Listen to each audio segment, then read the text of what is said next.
And we have moved into a new progressive era of politics. It's actually kind of insufferable watching the progressives still winning everything, even though they should be losing everything. Yeah, I never realised SJWs were this popular.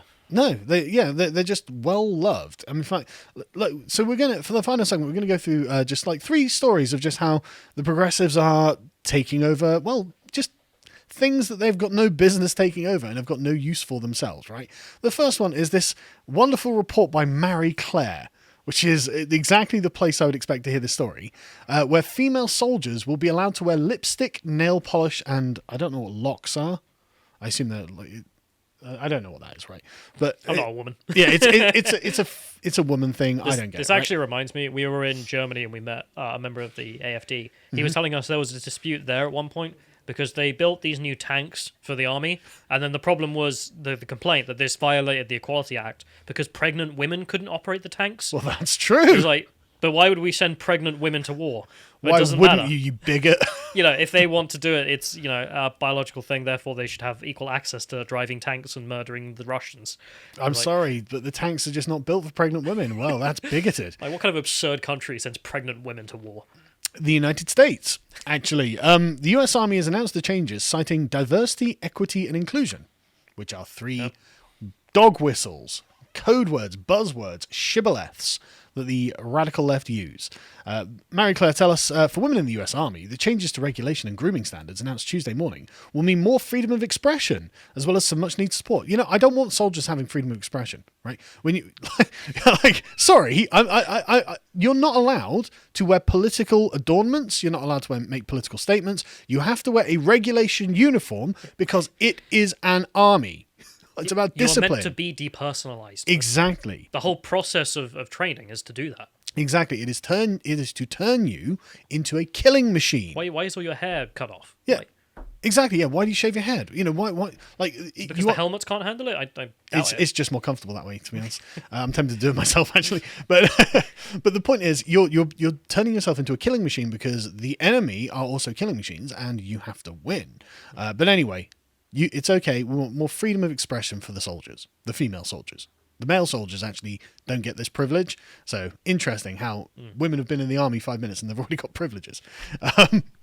Sergeant Major Mark Anthony Clark from the Army's Office of the Deputy Chief of Staff for the Personnel remarked on how the Army's grooming standards was in place for soldiers to present clean and professional appearance.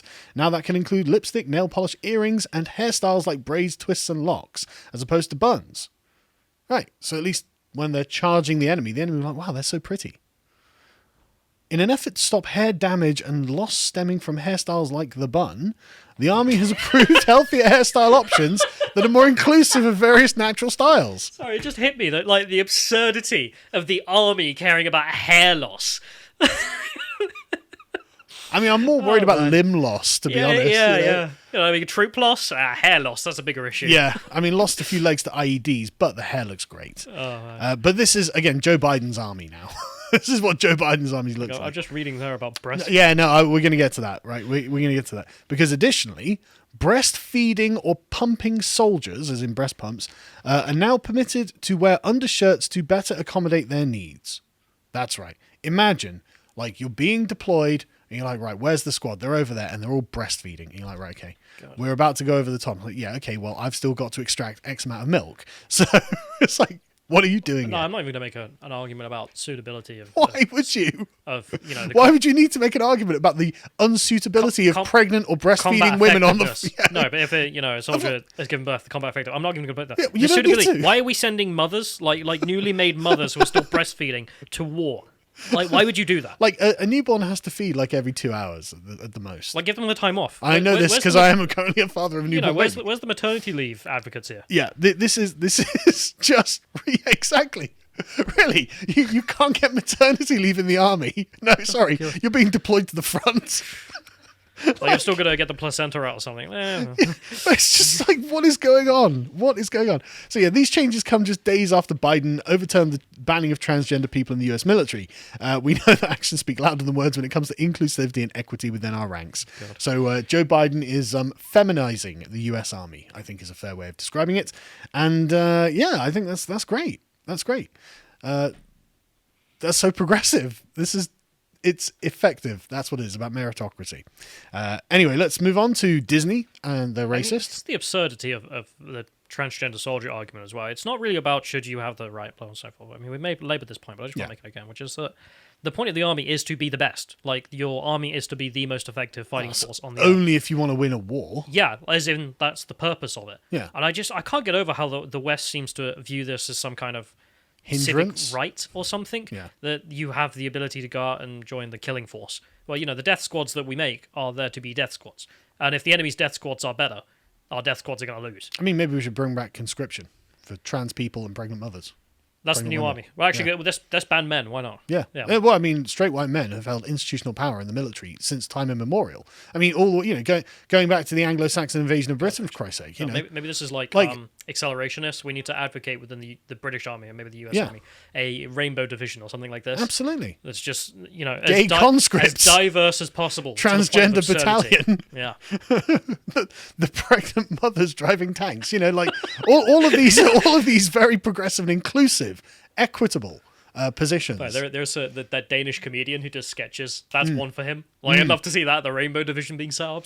It's like they don't understand that the army actually fights wars, to be honest. Giving birth in the tank while shooting Russians. Yeah, but anyway, Disney is racist because foreign cultures have strange practices, and Disney noticed this and represented it. So representation itself is becoming racist. What do you call throwing gays off rooftops? Well, no, it's not. No. It's not even anywhere near that bad, or it's not great actually. But anyway, so they've revamped their Jungle Cruise ride to remove racist depictions of indigenous people. So they announced on the 25th of January that they were changing the plans to make it more inclusive for guests. Which is something that these people welcome. As a culture, we have to change. I mean, we have to change. These are things that really probably should have never existed in the first place. And the things that they're talking about, this was a guest who was at the Mr. Shenling, who was at Disney, just conveniently, and then was interviewed by NPR. He was like, oh, yeah, we definitely need to change. I'm very progressive. So, oh, that's weird.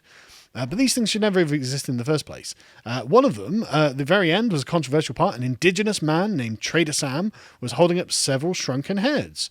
And that was deemed as racist. And it's like, okay. But shrunken heads are a real thing. Yeah.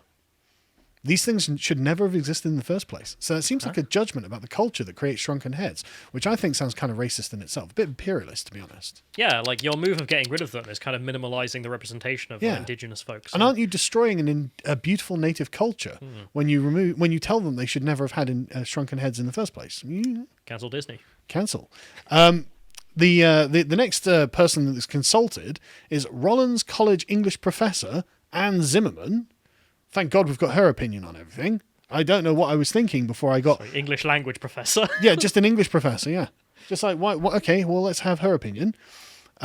She studies the stories Disney tells its guests on the rides, like the Jungle Cruise. The first time the boat encounters indigenous people, guests are told they're entering headhunter territory and that sometimes the natives attack crews. That's because they did. Like, that's historically accurate? Gets worse, though. They had a Union Jack flying in the boats, and you have these colonizers getting attacked by a tribe of indigenous people in part of the original narrative. Yeah? Yes, that's what happened hundreds of years ago. Like, we still don't know what happened to Roanoke. It either got destroyed by the natives or they got incorporated. So we don't know. But yes, this is what happened. Colonizers, sometimes with British flags, often without. Andy Millman teaches theme park and attraction management at the University of Central Florida. Can't believe there's a degree for this. Well, I suppose so. He said that Disney updated its Pirates of the Caribbean ride at Disney World in 2018 by taking out the scene of a bride auction. Several years ago, a show in the Pirates of the Caribbean or a scene removed a scene depicting a woman being sold as a slave. Right. So now slavery is verboten from having existing in the past. Again, another beautiful native custom that's been taken away by imperialism. So Millman said that, if anything, technology and a nationwide reckoning around race are speeding up these changes. Weird, what a weird little... they all agree. They all happen to agree on exactly the same narrative surrounding this. Very interesting. And the next thing that the progressives have taken over, usurped, and will eventually destroy is the Muslim Council of Britain. based. Now, I told everyone that the Muslims are not going to be able to resist the communists. The intersectionals are going to take over Islam and ruin it like they've ruined everything else. And everyone was like, no, Islam will defeat them. Well, you're wrong. They've lost one battle. Yep, they've lost the first and probably one of the most important, because this is the Muslim Council of Britain is like an umbrella organization that essentially advises mosques around the country. Well, actually, no. They spend most of their time advising the government. Yes, about what they think Muslims... And it turns out only something like 3% of Muslims in the country actually support the Muslim Council of Britain. So really, they're just like an elitist organisation. It's a wing of the Labour Party, essentially. It is not representative of Muslims in the UK. Yeah, absolutely. And to be honest with you, at some point, I expect, because these sort of like elitist, detached organisations always end up getting the sort of game stonk, Gamergate treatment, at some point, I expect that the progressives will take over it, and there'll be a kind of Muslim uprising against the Muslim Council of Britain. But we're at the beginning stages of this now, right? So we're telling the news for a year from now. So. Yeah, exactly. Yeah. Put a pin in this. This is going to come back, right? So she takes over as the Secretary General of the largest umbrella body of mosques and Islamic schools and Muslim associations. Being a young female, she says it's quite good. It's quite a good representation of the future leadership that we need to see now. This is Zahra Mohammed speaking. She says, I think women sometimes hesitate to take on leadership roles, even though they're more than qualified to do so. This is like 2010 feminism. It's such a long way back, this sort of narrative. It's really important to engage young people and engage more women and diversify the organisation and the work we're doing. Yes, it is. Yes, it is. I want to see more diversity on the Muslim Council of Britain.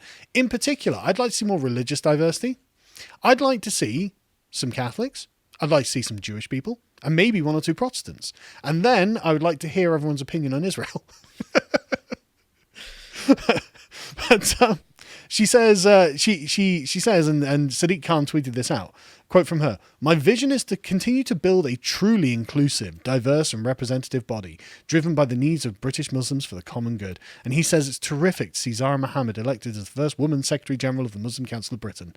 And she's looking into how ethnic minority communities have been impacted during the pandemic, and also said that Islamophobia was a pervasive issue she wanted to challenge. Well, I agree.